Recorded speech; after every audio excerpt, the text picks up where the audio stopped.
Selamat pagi saudara yang diberkati oleh Tuhan Yesus Kristus. Salam sejahtera buat kita semua. Bapak Ibu Saudara, kiranya damai sejahtera dari Tuhan Yesus Kristus menyertai kita sekalian. Hari ini kita akan merenungkan firman Tuhan tentang bagaimana cara hidup kita dilayani maupun melayani, dipimpin maupun memimpin. Bapak Ibu Saudara, kita akan belajar kebenaran firman Tuhan dari 1 Timotius 5 ayat 17 hingga 1 Timotius 6 ayat 2a. Mari sebelumnya kita mohon pertolongan Tuhan, mari kita berdoa. Bapa, kami mau tenang di dalam hadirat-Mu, kami mau mendengar tuntunan pengajaran firman-Mu. Biarlah mata kami tertuju kepadamu, kami mau merenungkan firman Tuhan yang mendidik, menegur, membentuk, memperlengkapi kami sebagai orang-orang percaya, menjadi orang-orang yang setia di dalam mengiring Tuhan, bahkan melayani Tuhan. Bapa di surga, kami mengangkat hati kami mengangkat tangan kami berserah, kami rindu pemulihan terjadi dalam kehidupan kami, dan kami bawa seluruh kehidupan kami berserah kepada Tuhan. Kami mau sambut kebenaran firman-Mu di dalam nama Yesus Tuhan, sumber kekuatan, sumber berkat dalam kehidupan kami, sumber segala kasih karunia dalam nama Yesus. Haleluya. Amin.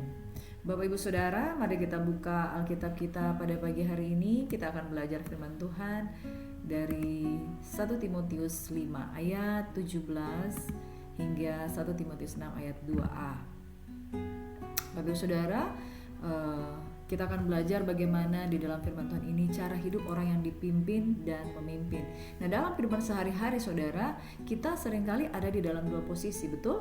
Saudara masuk ke gereja, saudara dilayani. Lalu saudara semakin lebih lagi di dalam Tuhan, saudara kemudian mengambil bagian di dalam pelayanan.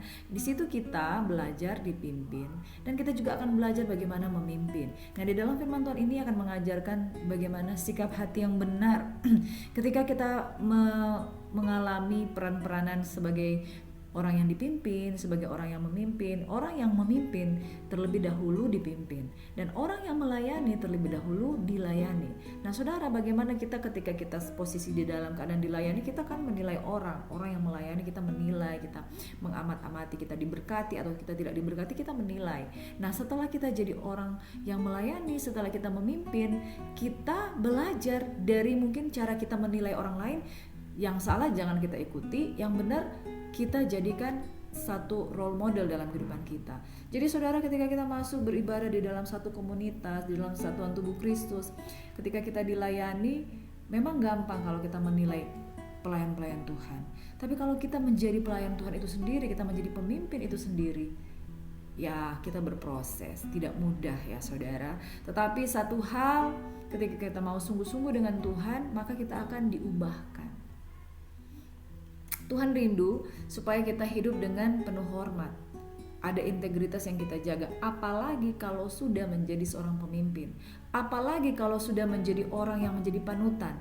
Nah, kita perlu menjadi saksi, miliki kesaksian yang baik dimanapun kita tempatkan. Di tempat yang tidak nyaman, di tempat yang nyaman, semua tempat itu akan menjadi satu ujian bagi kita.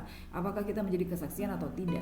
Melalui bagian ini kita belajar dengan iman yang sehat, bukan hanya terlihat sibuk pelayanan di gereja, tapi dalam sikap kita terhadap pemimpin sesama, kita punya tanggung jawab. Nah, firman Tuhan ini ditulis oleh Rasul Paulus kepada Timotius, seorang yang masih muda. Makanya 1 Timotius 4 ayat 12 katakan, janganlah seorang pun menganggap engkau rendah karena engkau muda. Kemudaan tidak menjadi alasan untuk minder, tetapi di dalam kemudaan itu tetap kita memiliki satu teladan sikap supaya orang-orang yang kita pimpin juga menjadi berkat. Jangan kita putus asa dan berkata, saya kan masih muda, saya gak mau dituntut lebih. Saudara, orang yang masih muda pun Tuhan bisa pakai seperti Timotius. Amin. Mari kita baca firman Tuhan bersama-sama. Penatua yang baik, pimpinannya patut dihormati 2 kali lipat, terutama mereka yang dengan jerih payah berkhotbah dan mengajar. Bukankah kitab suci berkata, janganlah engkau memberangus mulut lembu yang sedang mengirik, dan lagi seorang pekerja patut mendapat upahnya. Janganlah engkau menerima tuduhan atas seorang penatua kecuali didukung 2 atau 3 orang saksi. Mereka yang berbuat dosa hendaklah kau tegur di depan semua orang yang agar yang lain itu pun takut. Di hadapan Allah dan Kristus Yesus dan malaikat-malaikat pilihannya, aku pesankan dengan sungguh kepadamu, camkanlah petunjuk ini tanpa prasangka dan bertindaklah dalam segala sesuatu tanpa memihak. Janganlah engkau terburu-buru menumpangkan tangan atas orang, dan janganlah terbawa-bawa ke dalam dosa orang lain. Jagalah kemurnian dirimu. Janganlah lagi minum air saja, melainkan tambahkanlah anggur sedikit, berhubung pencernaanmu terganggu dan tubuhmu sering lemah. Dosa beberapa orang mencolok seakan-akan mendahului mereka ke pengadilan, tetapi dosa beberapa orang lagi baru menjadi nyata kemudian. Demikian pun perbuatan baik itu segera nyata, dan kalau tidak demikian, ia tidak dapat terus tinggal tersembunyi. Semua orang yang menanggung beban perbudakan hendaklah menganggap Tuhan mereka layak mendapat segala penghormatan, agar nama Allah dan ajaran kita jangan dihujat orang. Jika Tuhan mereka seorang percaya, janganlah ia kurang disegani karena bersaudara dalam Kristus, melainkan hendaklah ia dilayani mereka dengan lebih baik lagi, karena Tuhan yang menerima berkat pelayanan mereka ialah saudara yang percaya dan yang kekasih. Saudara, urusan-urusan ini terlihat sederhana ketika dituangkan di dalam beberapa ayat firman Tuhan untuk kita baca dan kita dengar. Tetapi tidak semudah itu ketika saudara benar-benar mengalami berproses di tengah-tengah pelayanan. Bahwa ketika kita mungkin masih muda, dianggap tidak pengalaman, dianggap tidak tahu apa-apa, bahkan dianggap bahwa kamu tidak pantas memimpin saya. Nah, ini dialami oleh seorang yang bernama Timotius. Dia mengalami yang dimana dia hatinya bergejolak. Saya mau memimpin tetapi saya kurang dihargai. Saya mau memimpin tetapi ada perkara-perkara yang cukup sulit untuk saya selesaikan. Saya mau memimpin tapi mungkin orang lain akan berkata, kamu tidak patut menerima upah. Nah saudara, dikatakan di ayat 17, penatua yang baik, pimpinannya patut dihormati 2 kali lipat, terutama mereka yang dengan jeripayah berkhotbah dan mengajar. Karena mungkin situasi pada waktu itu seorang yang melayani, ketika mungkin dia menerima persembahan, ketika dia menerima penghargaan, itu bisa saja ada omongan-omongan di belakang. Gak usah jauh-jauh katakan dihujat, tapi diomongin di belakang. Dan saudara, seorang yang kalau kita diomongin di belakang itu gak enak saudara. Itu mempengaruhi perasaan, mempengaruhi jiwa. Tetapi Paulus mau kepada Timotius, dia bertumbuh di dalam mentalitas yang kuat dan kokoh. Nah, orang muda saudara tidak akan gampang diintimidasi dengan teguran-teguran atau hal-hal di mana mereka tidak dihargai. Tapi Timotius belajar, diajari oleh Rasul Paulus. Nah, di sini posisinya saudara, Timotius sedang dipersiapkan untuk menjadi pemimpin yang luar biasa. Tetapi untuk keluar menjadi pemimpin yang luar biasa, dia di-mentoring, di-coaching secara luar biasa oleh yang namanya Rasul Paulus. Nah, Rasul Paulus ini seorang yang dia orang yang 1 kali 1. Dia sungguh-sungguh dengan Tuhan. Sejak dia ditangkap oleh Tuhan, dia tidak sekalipun mundur. Dan dia menjadi pemimpin yang luar biasa. Pemimpin yang luar biasa ini dia leading, dia menunjukkan kepemimpinan yang baik kepada Timotius. Dan saudara, dikatakan, jangan engkau memberangus mulut lembu yang sedang mengirik, dan lagi seorang pekerja patut mendapat upahnya.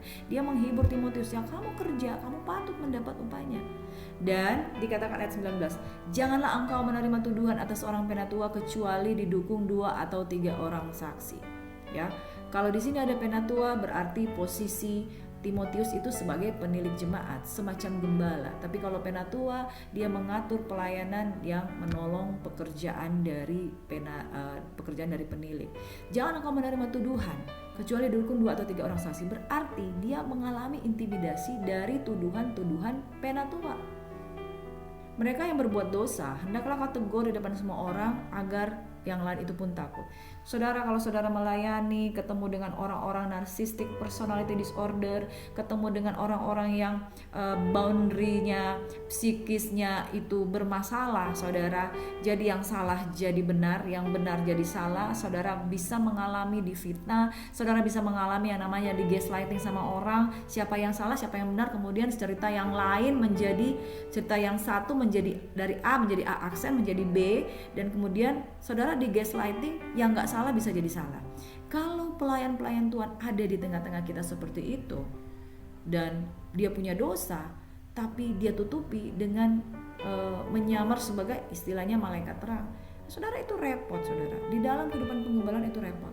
Mereka yang berbuat dosa hendaklah kau tegur di depan semua orang agar yang lain itu pun takut. Rasul Paulus mengajarkan sebuah ketegasan kepada Timotius. Tegur dong apa yang salah. Kalau salah, kalau kamu tahu itu dosa, tegur. Tapi dia mungkin tidak punya keberanian. Dan orang-orang yang melakukan dosa itu justru bisa saja berbalik memfitnah, berbalik mengintimidasi. Itu terjadi saudara. Di komunitas manapun, bahkan di luar gereja, apalagi di luar gereja.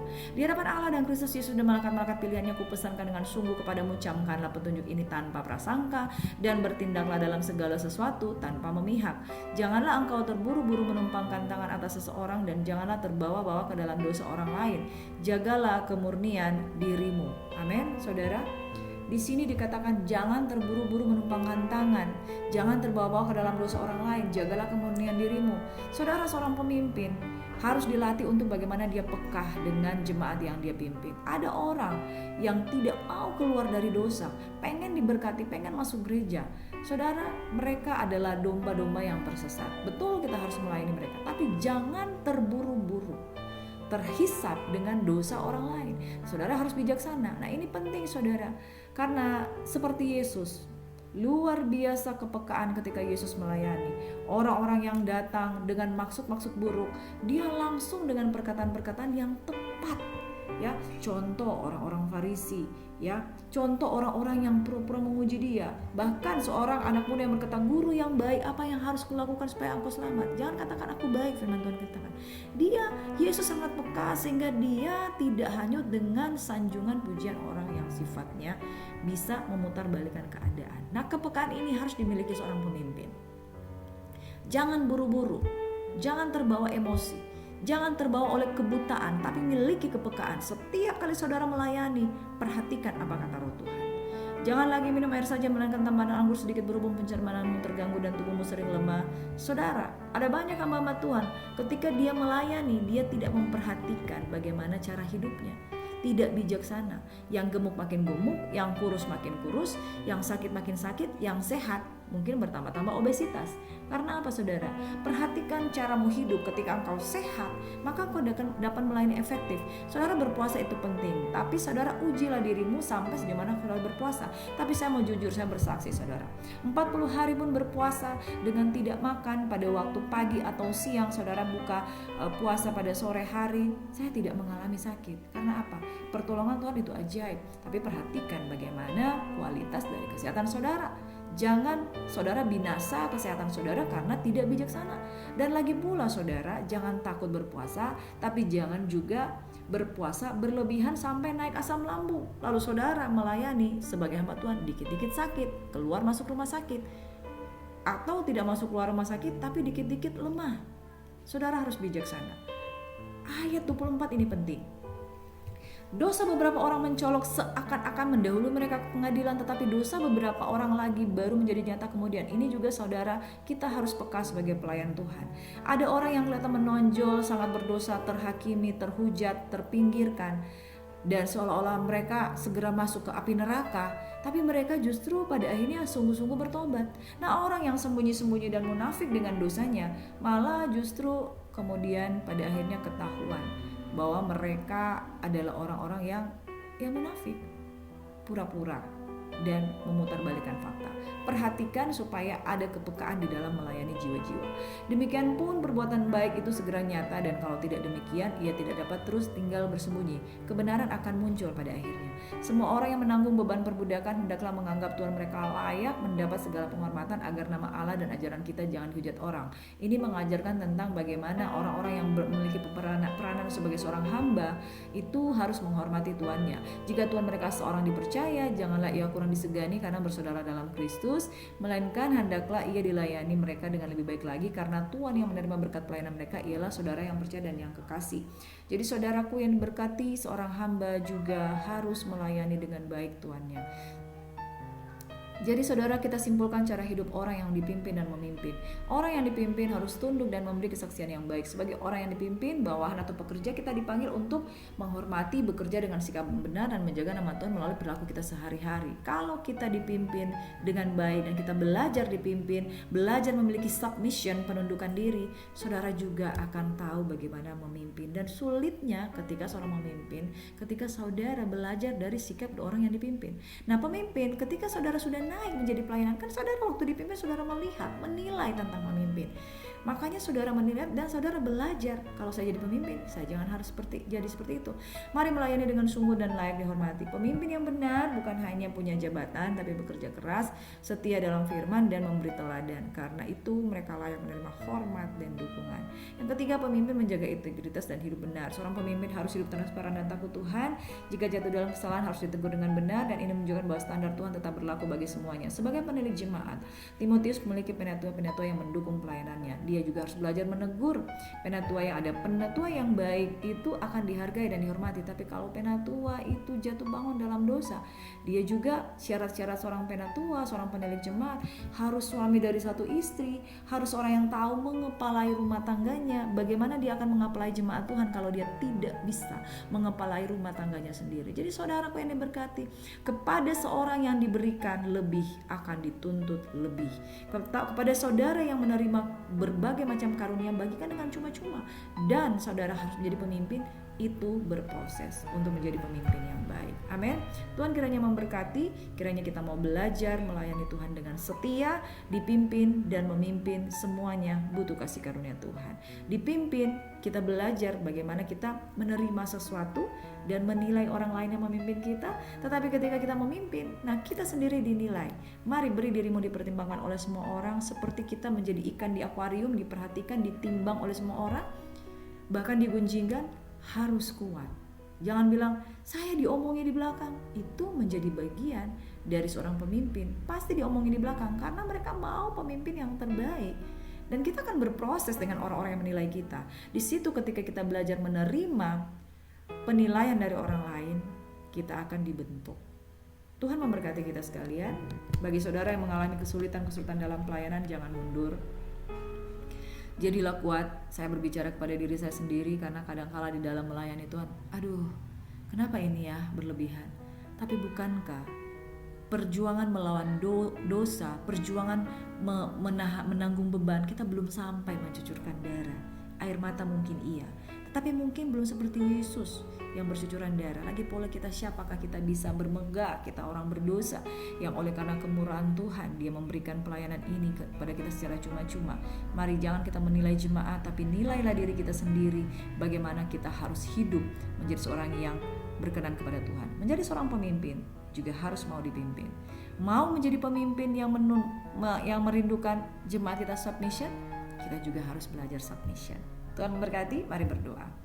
Bapa di surga, terima kasih buat kebenaran firman Tuhan. Kami diingatkan sekali lagi, kami diingatkan lebih lagi untuk menjadi pribadi-pribadi yang mengenal Tuhan dengan sungguh-sungguh, mengenal Tuhan lewat kebenaran firman-Mu, dididik, diajar, dibentuk menjadi seperti apa yang Tuhan mau. Diberkatilah orang-orang yang mengandalkan Tuhan, yang menaruh harapannya hanya kepada Tuhan. Terpujilah nama Tuhan Yesus Kristus yang menjadi mentor, guru yang terbaik dalam kehidupan kami. Kami belajar Tuhan. Rasul Paulus mengajar Timotius tunduk, dia dibentuk, dia masih muda, tapi dia mau dipakai oleh Tuhan.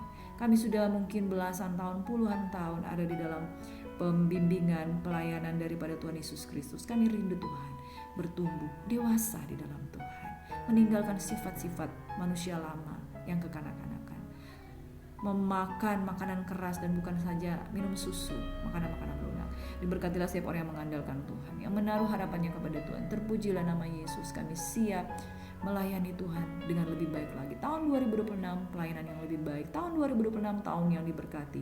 Jemaat yang kami pimpin, kami doakan sehat, kuat, sentosa, diberkati oleh Tuhan. Yang sakit disembuhkan, yang berbeban berat diberikan kelegaan. Tuhan kiranya memberkati. Kami terima berkat-berkat yang spesial ini dalam nama Yesus. Semua yang percaya diberkati Tuhan, sama-sama katakan amin. Shalom, God bless you. Tuhan memberkati.